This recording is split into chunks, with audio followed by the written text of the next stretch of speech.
Hello friends! Welcome to the chapter 1, where we will see what are the prime numbers, their properties, and the most important theorems.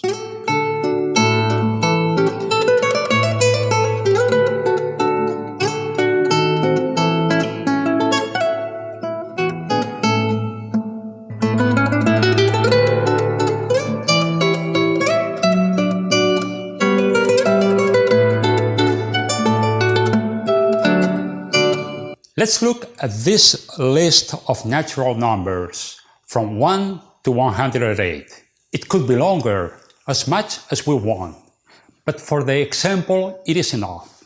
For now, we will forget the number 1, and later we will see why. I'm going to remove from the list first the multiples of 2. Then I will remove the multiples of 3. Later, I will remove the multiples of 5. Etc.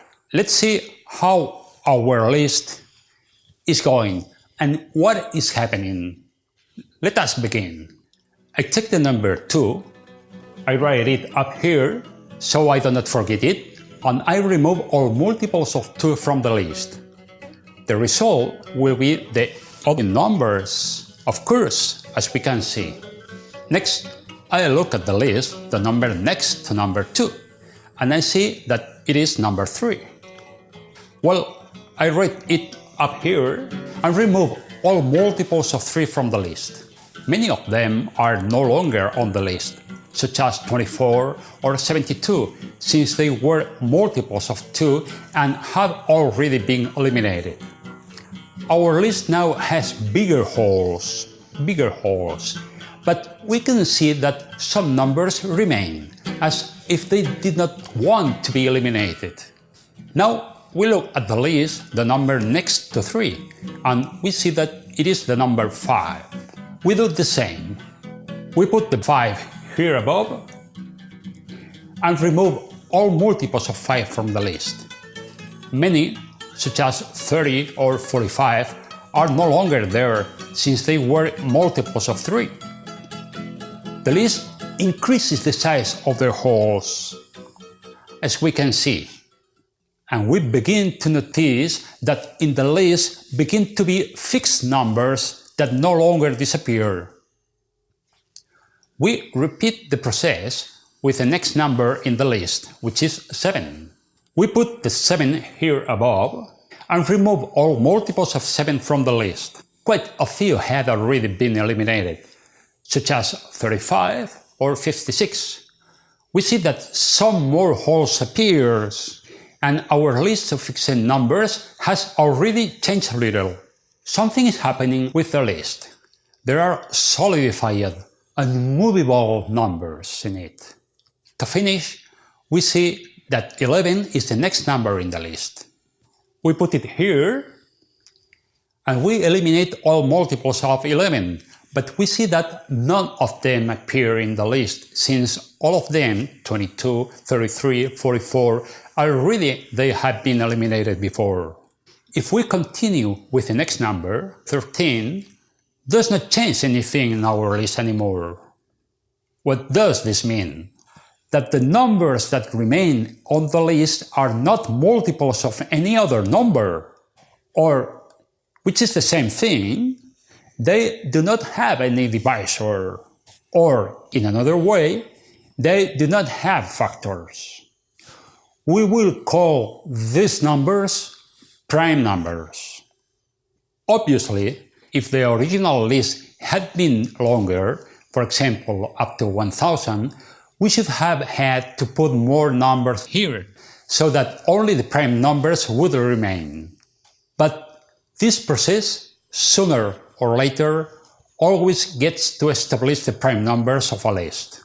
This method to find prime numbers was a clever idea of the great Eratosthenes of Cyrene, more than 2000 years ago. Eratosthenes was a Greek mathematician, astronomer and geographer, born in Cyrene, the current Sahat, in northeastern Libya, circa 276 before Christ. He was of Chaldean origin and one of the most prominent figures of Greek science, in the brightest century of all, along with Archimedes, Apollonius, and Euclid. Living in Athens in the year 245 before Christ, he was called by the pharaoh Ptolemy III to educate his children and manage the famous library of Alexandria. Eratosthenes was the first scientist who predicted the sphericity of the Earth and calculated the length of its circumference with minimal error, achieving an incredible result for the value: 39,615 kilometers. Compared to the correct length of 40,070 kilometers in the equator, the calculation of Eratosthenes was almost perfect. Eratosthenes was also philosopher, scholar of Homer, and historian. But in the case at hand, Eratosthenes was a great mathematician, inventor of the method we have just seen, the Sieve of Eratosthenes. When the Eratosthenes sieve is used, if we want to find out the prime numbers that there are up to a number n, it is enough to remove the multiples, as we have done, up to the square root of n. For example, to calculate the primes that there are up to 1000, it is enough to eliminate from the list the multiples of the numbers that there are up to 32.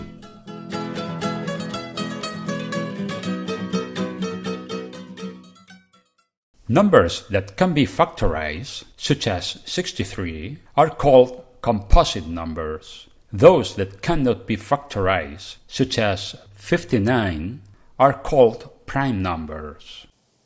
Look at number 1,116.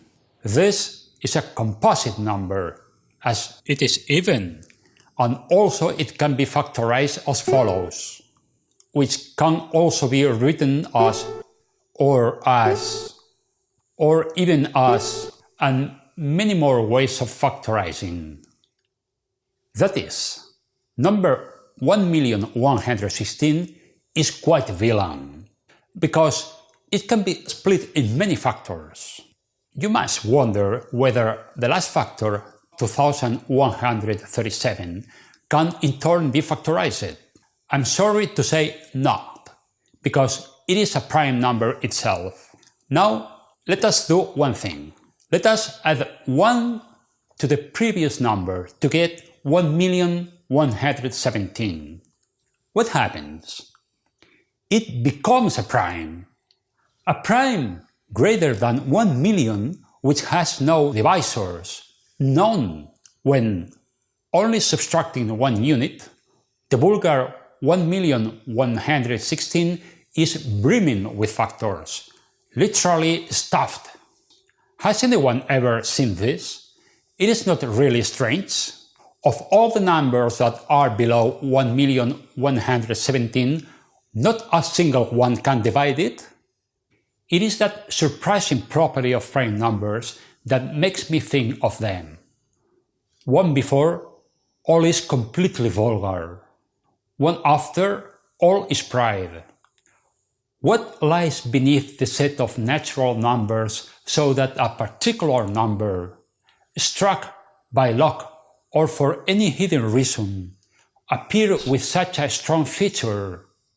If you are not impressed by this, it is because you do not have a sense of mathematics running through your veins, and you are not going to largely enjoy viewing these videos.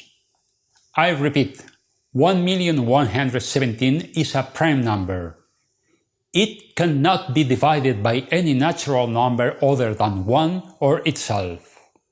And this should be in the newspapers every day. Is it not simply amazing?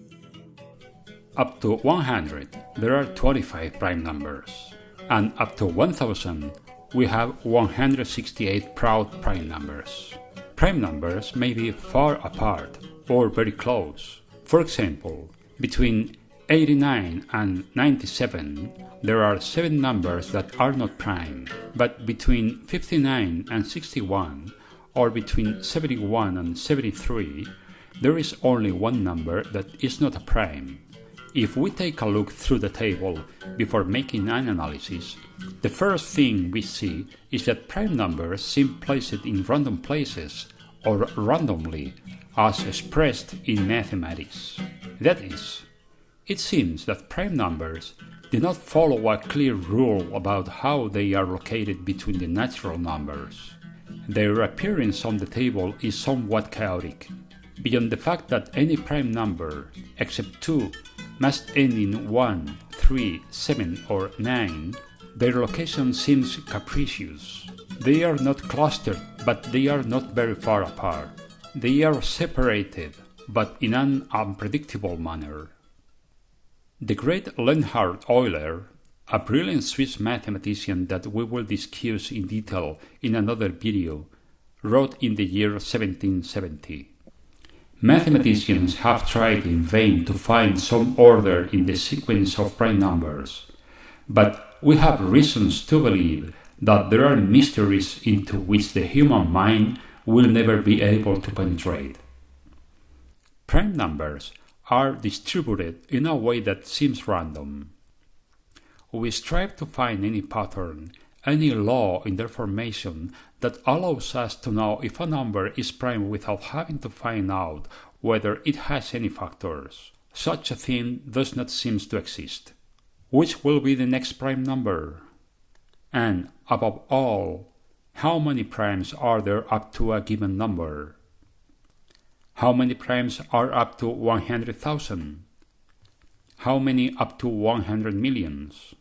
All mathematicians who have addressed the understanding of prime numbers have sought the philosopher's stone of the order among them, without finding it. Well, with these reflections, we finish this chapter. Although, now that I remember, at the beginning of it, I said, "Welcome to the chapter 1, where we will see what are the prime numbers, their properties, and the most important theorems." I'm sorry, my time has gone. But I promise you that in the next chapter, we will see the theorems that I have been left pending. See you in the next chapter.